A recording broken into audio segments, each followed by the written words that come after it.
Et tout le monde, on se retrouve pour une nouvelle vidéo. Donc, il s'agit du deck, de la présentation du deck Aqua-O.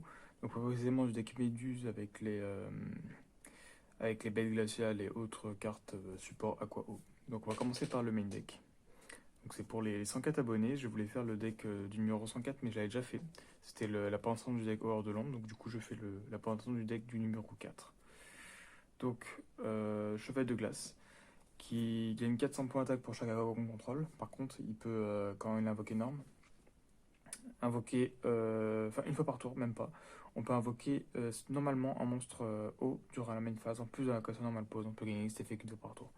Donc ça reste très fort. Donc peu importe comment elle est invoquée, une fois par tour, on peut renorm. Ensuite, Ortie de mer silencieuse qui permet que lorsqu'on contrôle un monstre haut, de l'invoquer spécialement depuis la main. Simplement. Et on peut bannir cette carte pour cibler 3 max haut dans le cimetière en l'émergeant le deck. Donc ça peut toujours être sympa. Ensuite, en aqua haut, on a la statue barre de torrent qui permet qu'aucun joueur ne peut invoquer que du haut. Donc ça peut être sympa. Ensuite, le Prispect, le pirate fantôme, qui permet lorsqu'un monstre haut qu'on contrôle est au combat ou par un effet de carte, tant qu'elle est dans le cimetière, de l'invoquer spécialement. Par contre, elle est bannie lorsqu'il quitte le terrain, donc en bataille ici elle n'est pas bannie. Et elle gagne 100 points d'attaque pour chaque monstre dans votre cimetière, plutôt, jusqu'à la fin du tour. Ok. Donc ça reste sympa, mais c'est surtout pour faire un Xyz, au cas où si un monstre est détruit, on peut invoquer SP. Ensuite, en bête glaciale, on a le loup blizzard bête glaciale, qui permet, lorsqu'un monstre est attaque, d'annuler l'attaque et d'invoquer spécialement un monstre au de max Noga depuis la main. Et si elle est dans le cimetière et qu'on contrôle aucun monstre, pendant la battle phase adversaire, on peut l'invoquer spécialement en position d'attaque, mais on la bannit encore alors qu'il quitte le terrain, mais on peut faire une Xyz avec et tout, donc ça reste sympa. Ensuite, le pingouin polaire, qui, lorsqu'elle est invoquée spécialement, on style un monstre contré par ça, on la renvoie en main. Et si les cartes détruites au combat ou par un effet de carte, on peut cibler une carte contrée par l'adversaire, la renvoyer en main, donc ça reste sympa. Et c'est un synchroniseur de niveau 3, au cas où si on fait des synchros. Ensuite, deux Game Ciel, qui permettent simplement de clean le board adverse et surtout d'avoir des monstres hauts en face, donc ça peut être sympa. Pour les magies, descente de torpille que je joue que x1 pour éviter de break, mais qui est pas mal. Donc si le monstre existe haut, on a que ça dans l'extra. On détache un matériel, on fait 400 points de dommage à l'adversaire pour chaque carte que j'ai en main. Et si on le fait, on détruit. Tac, tac, tac, tac, tac. Et si on le fait, le monstre gagne une attaque égale à l'attaque du monstre. Voilà, ça. Et on peut le bannir du cimetière avec un monstre qui est haut et on draw 2, donc ça peut être pas mal. Sauvetage que x1 également, même si c'est une très très bonne carte. On récupère deux monstres hauts avec 1500 d'attaque du cimetière max, on les ajoute à la main. Monster Reborn, sacrifice inutile, appelé par la tombe. Donc ça sert beaucoup pour les cartes qui s'activent du cimetière, donc notamment la loup blizzard ou le prix spectre. Et Monster Reborn, bon, bah, c'est un grand classique, et appelé par la tombe, en réalité la M-Trap. On a aussi Gouttelette, donc bon, bah, ça reste une carte très très forte, et en plus ça permet de défausser. Si on a des cartes du cimetière, on peut les activer avec Gouttelette du coup. Ensuite TTT, donc ça sert un peu comme call by au cas où, comme appelé par la tombe au cas où. C'est-à-dire que si on se prend une trap, bah, on peut trop 2, donc c'est toujours sympa. Au niveau des pièges, 3 jugements, un redémarrage rouge, 3 erreurs et 3 limiteurs. Donc c'est assez classique dans mes compos, mais du coup c'est assez efficace. Limiteur, on fait pas beaucoup d'invocations, et quand on fait notre invocation, étant donné qu'on go first, bah, on a besoin de faire beaucoup d'invocations, donc en fait limiteur va simplement bloquer l'adversaire.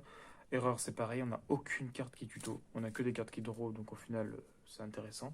Redémarrage rouge au cas où si on se prend une infinie, et puis de manière générale contre les pièges c'est fort. Et jugement pour protéger justement nos MP.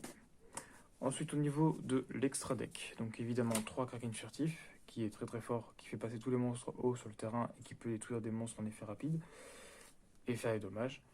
Lui qui permet de se renvoquer SP, enfin lui qui permet d'invoquer SP 2 comme ça quand il est détruit, donc ça reste sympa. Et lui qui leur permet de respect lui au cas où. Donc ils se respectent entre eux, donc c'est pas mal du tout. Ensuite la synchro, la bête glaciale, qui permet de faire une negate pendant la battle phase. Et qui tac tac tac tac tac. Quand un monstre qu'on contrôle est détruit par un effet de carte de l'adversaire, on fait 500 points de dommage à l'adversaire. 600 points de dommage. Bon, c'est pas l'effet le plus haut, c'est juste tout. Bah, c'est une synchro, c'est à la quoi et tout, donc c'est toujours sympa de la jouer. Dans le qu'on joue le synthoniseur. Ragna 0. Donc c'est une XO qui est pas mal, qui permet de détruire en effet rapide un monstre qui a une attaque différente sur la date d'origine. Sans, il récupère un monstre spé. Résident, il booste tous les monstres hauts et en plus il annule les effets du cimetière. Requin Bahamut qui spé le crapaud d'Ilic. Et le golem acide au cas où si on a deux monstres hauts, deux monstres niveau 3, là, les pingouins. Au lieu de faire les 5 on peut essayer de faire une X6. C'est toujours un monstre à 3000 sympa. Donc voilà. Donc on va faire un exemple de main pour vous montrer un petit peu le combo principal du deck.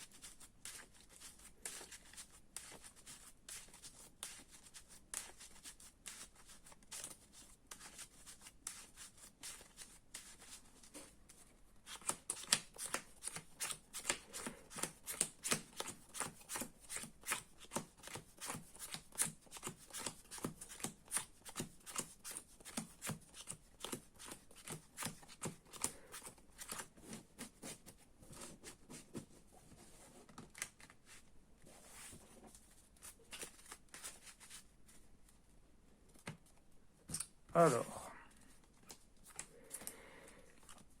bon, là on go first, hein, évidemment. Donc là on a plutôt une main contrôle, hein, clairement. Ce qu'on va faire, c'est que lui on va le set. De toute façon, dans tous les cas, il peut se respect du cimetière en battle. Là on peut set ça. On peut set le limiteur et la gouttelette. Donc là concrètement, on a lui qui peut se respect dans la battle. On a le jugement qui permet de protéger nos deux cartes, qui est limiteur et gouttelette. Donc là, on peut l'activer directement pour un stand-by. Il peut, faut même quand il fait sa deuxième évocation. Non, quoique non. Non, stand-by, ouais.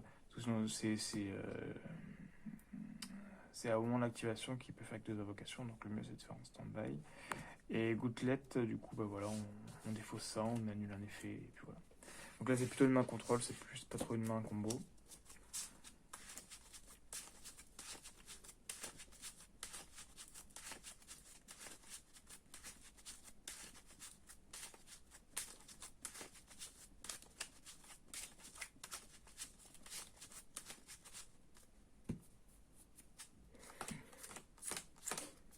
Pareil, hein, main contrôle. On set ça, on set deux erreurs, enfin, ou une parce que sinon on se prend un truc. Là il peut plus tuto. Là on a ça qui peut se respect quand un monstre redétruit. Voilà. Après c'est assez léger, hein, mais c'est un peu une main brique.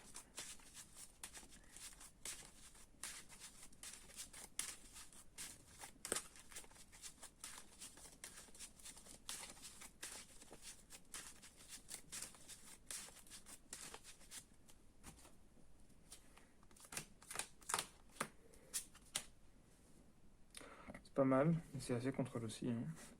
Donc là paf. Et paf. Donc là on a limiteur et gouttelette. Et face cachée on a ça. Donc si par hasard on arrive à le respect pendant la battle, on redraw. On fait soit une X6-4, soit une synchro. Là on va faire une X6.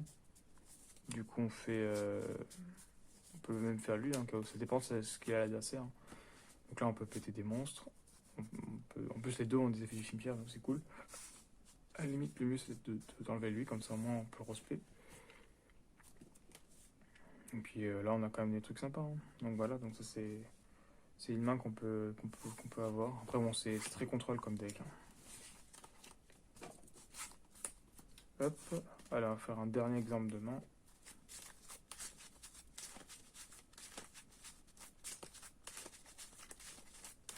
C'est vrai que du coup il n'y a que les game sales qui sont go second. C'est pour ça que je joue que x2. Mais ça reste toujours sympa parce que c'est dans la continuité du combo. Étant donné qu'il faut des monstres hauts en face. Mais même si Kraken fait tout devenir haut, au cas où si on a lui sur le terrain, ça permet avec son effet, ça permet simplement de pouvoir encore détruire. Étant donné qu'il y a le même effet sauf qu'il ne fait pas devenir les monstres hauts. Donc voilà, on a Gameciel, le fameux Gameciel. Donc là, ce serait pas mal en go second, hein, clairement. Mais écoute, on fait ça. Et on fait 20 tours, hein, dans tous les cas. Hop, on peut se protéger avec ça. Au pire, on set le redémarrage. Dans tous les cas, paf, on respect. On a banni un skill de terrain, mais c'est pas grave. Au pire, ça nous fait de la défense. On redraw. Voilà, bon là on a le droit de go second, donc on fait ça, on fait un game save sur ce qu'il faut. Bon là on n'a pas grand chose, hein. On n'a pas notre starter en fait, c'est ça le truc, c'est ça qui est triste. Normalement on a 2 starters, et ben ils tombent pas. On va quand même essayer, allez, vraiment une dernière cette fois, parce que du coup j'aimerais bien avoir le starter.